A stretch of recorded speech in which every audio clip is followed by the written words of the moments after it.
Hey everyone, my name is Rooster and welcome back to Mechabellum. So, you're struggling against warfactories. The recent buff to their HP seems to have made them all powerful, especially in standard v standard situations, and you just don't know how to counter them. You keep losing MMR. Sucks, right? Well, today's video I want to try and give you an option for countering them. We'll go through a game I recently played in high MMR, and I will give you my thought process during the game, what I was trying to, make happen. And I'll also be providing you a link down below to a guide made by Forgotten Arbiter for those of you who would like to try out to play the War Factory themselves and know what kind of the formula for success may be. For those of you who don't know, Forgotten Arbiter is one of the best, if not the best player in the world currently, has got 3 accounts sitting in the top 10 at all times with regards to MMR. So yeah, be sure to check that out if you're interested. Without further ado, let's get into the game and let's counter some war factories. And here we are. This is the game I played on stream against fellow streamer Seko. Make sure to check his stream out if you're interested. And yeah, I start out with Rhino Spec, Fang, Stormcallers. The initial idea here was to go potentially aggressive and play some Fang carry, Fang pushes, because with a Rhino spec, I kind of like Rhino Fang is the standard comp in that sense, so it could be a good transition, but I wasn't entirely sure. Now, my opponent starts out with Fang sledges, and this made me... I wasn't too keen on going aggressive anymore because my opponent picked heavy armor spec, and if I went aggressive here on the line, I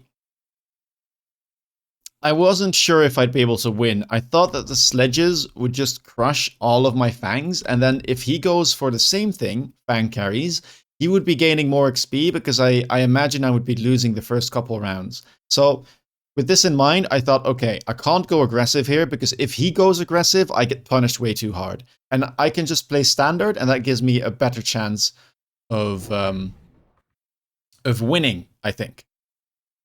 And I can always use the Rhino spec defensively or just use it for money. That is a fine thing as well. So let's not risk it and let's, play solid. So I decided to set up standard here, Stormcallers in front of the towers with some Fangs in front, solid chaff.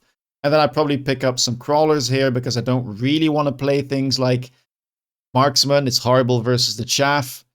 And it's not a good unit right now. I don't think I need arc lights. Even if my opponent goes for crawlers, if I go my own crawlers, I just hope that it kind of works out. And I can always pick up like units on round 2, 3, etc., depending on what my opponent decides to go for. Now, Seko goes for a standard setup here, rather than an aggressive setup. And already, this tells me, okay, so both of us are going for standard v standard, and I know that War Factory, especially in high elo, is a comp that many players will be looking to play because it seems to be the strongest in standard v standard. So already here, round 1, I am pretty certain, or I've got a good idea that my opponent will try to go War Factories. So this means I can start planning ahead and thinking, alright, how do I want to counter it? And here it looks like we do lose round 1. Heavy armor spec on the sledges is definitely very strong, and Stormcallers will struggle. And also like one or two crawlers managed to get through and get under the gun line of my Stormcallers.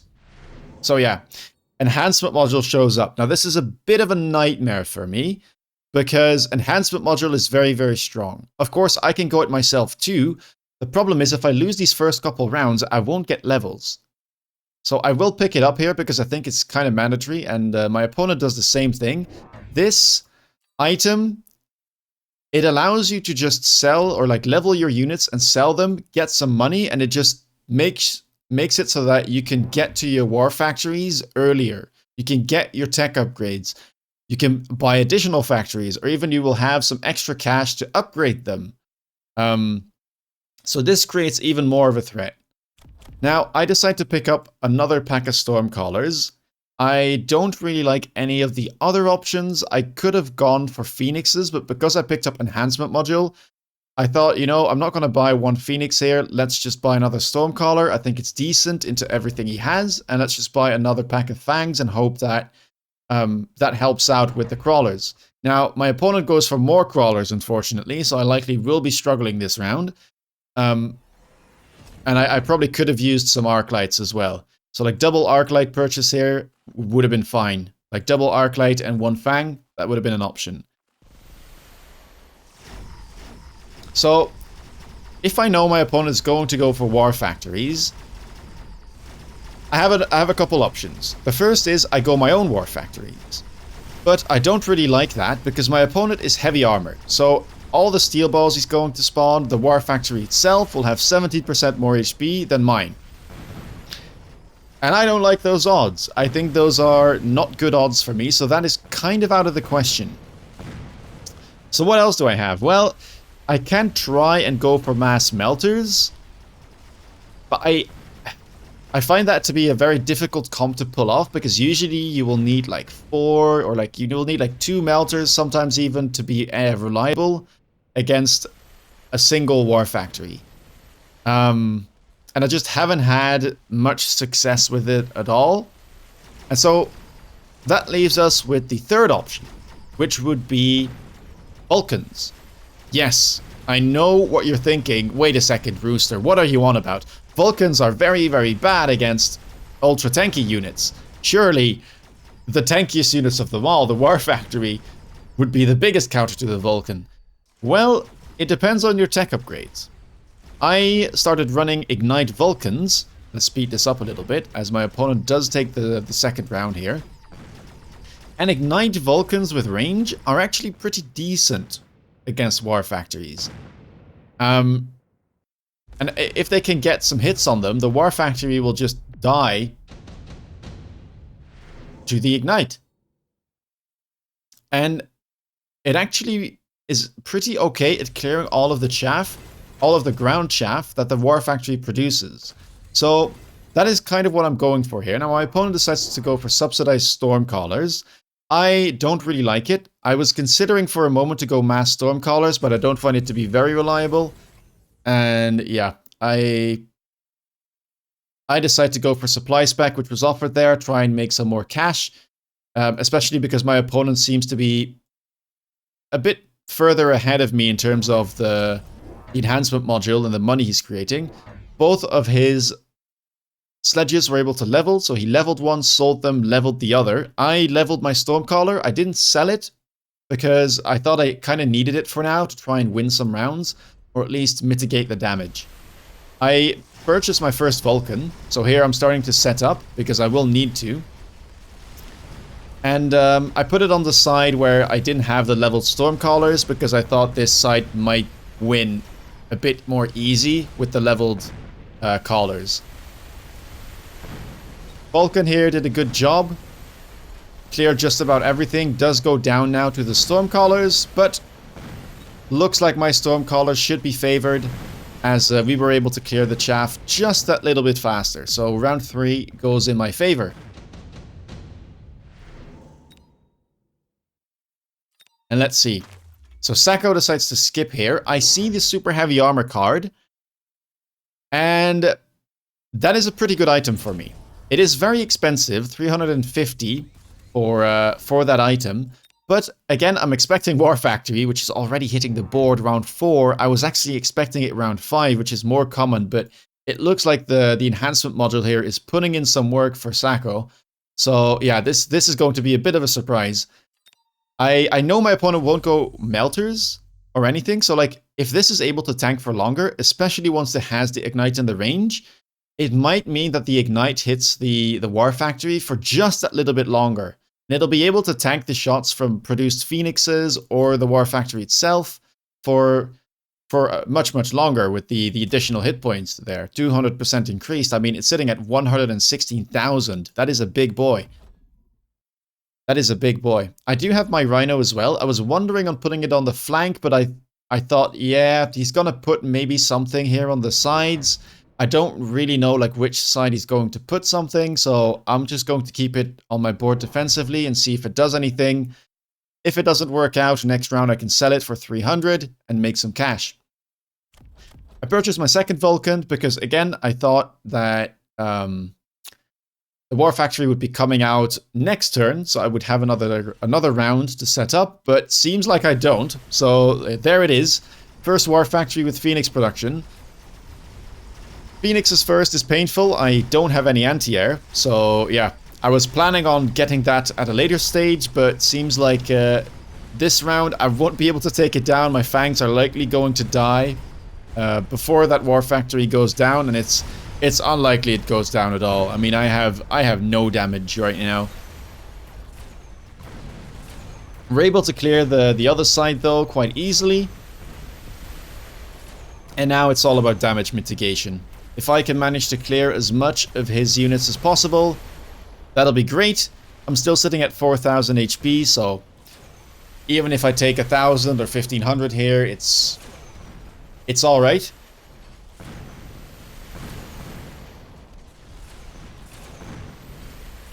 And we managed to take it down to about half HP, but that should be the end of it. Tower debuff comes through. And now the Stormcallers will get rid of my Vulcan. And that'll be the end of round number 4. Big round here, taking a lot of damage. Well, not as much as I thought I would, like about 1,000.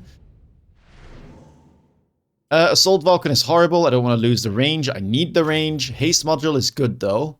Now, I need a lot of stuff here. So this is going to be a big round. I've got 1,100, but I can sell my Rhino.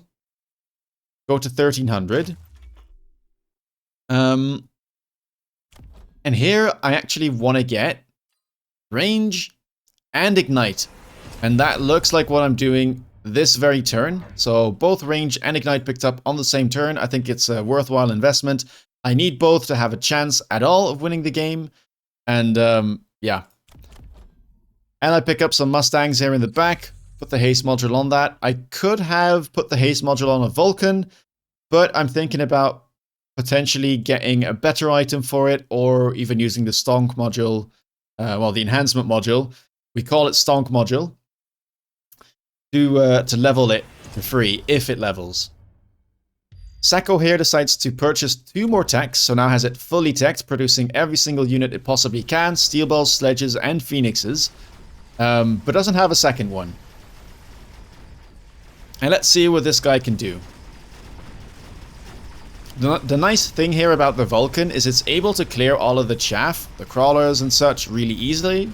And the ignite actually does help somewhat against the steel balls. And so here we'll start seeing, once it starts to lock on to some of these units here, it actually starts hitting the War Factory. And look at that damage. And now it's locked on again. And every time it hits, now it's fully locked onto the War Factory. One steel ball here onto the Vulcan, but luckily I've got the heavy armor, so I'm able to survive. And that means the War Factory actually does go down. And we easily win the right side. It's a bit scary in terms of anti-air here. I only have 2 Mustangs left and some fangs here, but looks like we'll be fine. Stormcallers, tanking. I've got some crawlers here as distraction, and then yeah, the Vulcan slowly marching menacingly, even though he cannot hit air units. It provides a good distraction for all my other units to clean up the phoenixes.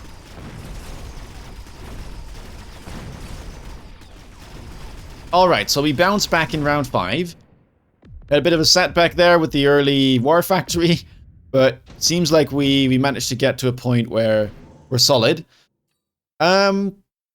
Sacco decides to skip. Top supply shows up, but it's round 6. It's a bit too late. Top supply round 4 I think is good, but I will only get value out of this 2 rounds from now.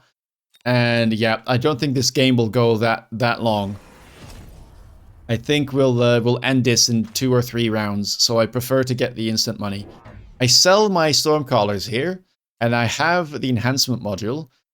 Now I wonder, am I going to put it on the Vulcan or not? I kind of want to level them.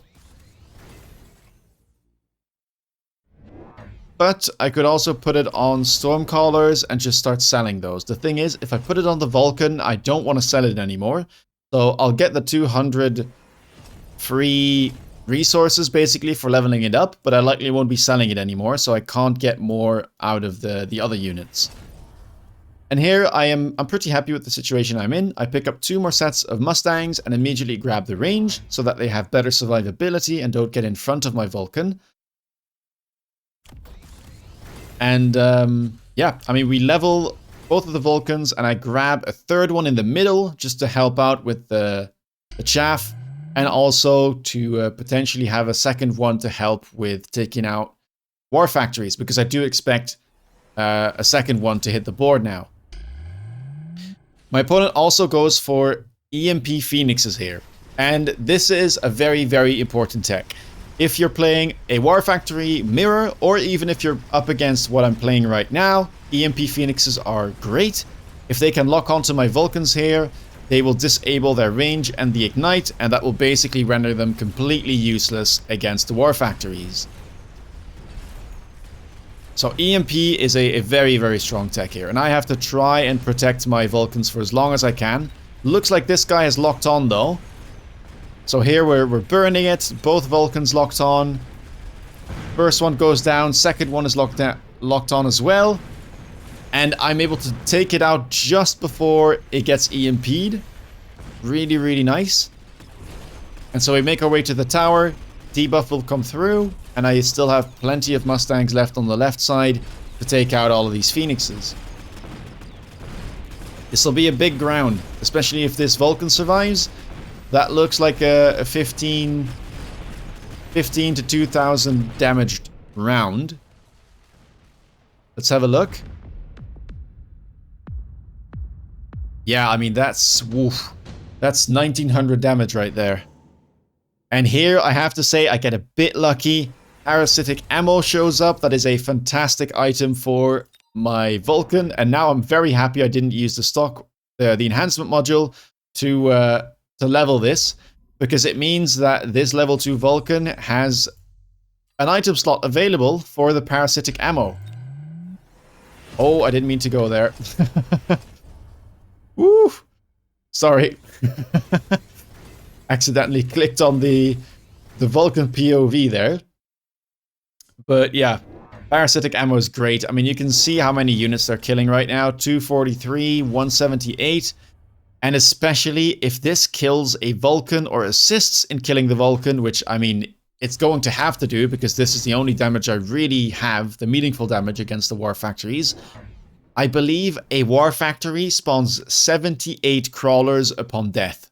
Yep, 78. That is insane.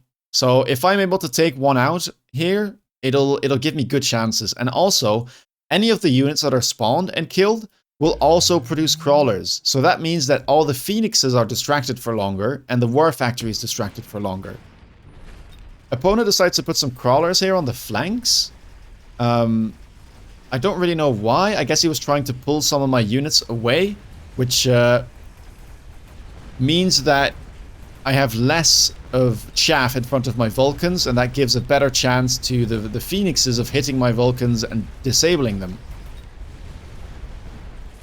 And looks like that actually did work. Fangs are still making their way over, and now both of my Vulcans on this side have been disabled. Disaster. This is not looking good at all. But right side is looking good, and that is the parasitic Vulcan. So he was able to save himself, producing all those crawlers. And now it gets taken out, and look at this. I mean, you can't quite see it because of all the smoke effects, but there is a million crawlers underneath there. Look at those. And with the range, we're able to lock on to that War Factory. I've got some crawlers making their way over to the tower. Our tower does go down, but that doesn't do anything for the ignite effect. So the War Factory still goes down, and that again means a ton of crawlers are being spawned. And look at this. Everywhere you look, enemy units are dying on the ground, and it's spawning crawlers. The Phoenixes don't know what to shoot at. Every time they think they can shoot at something, and then crawlers keep spawning again. And now we are locked onto the war factory. Oh, not quite. It's still alive. And we go back. And it dies. And look, all of them are now having to look at all of these spawned crawlers. I still have all these Mustangs left. And that should be GG. We actually managed to reach the round cap there. And both of our units, or some of our units, survive. But with my opponent being so low, the Mustangs and the surviving Vulcan are enough to take the win. So yeah. I hope you all enjoyed this video. If you did, feel free to leave a like, comment down below if you've tried this out yourself, or if you have a different way or preferred way of countering war factories. I'd love to know. If you want to see me playing live, check me out on Twitch. And with that being said, I wish you all a very, very good day. Take care, and bye-bye.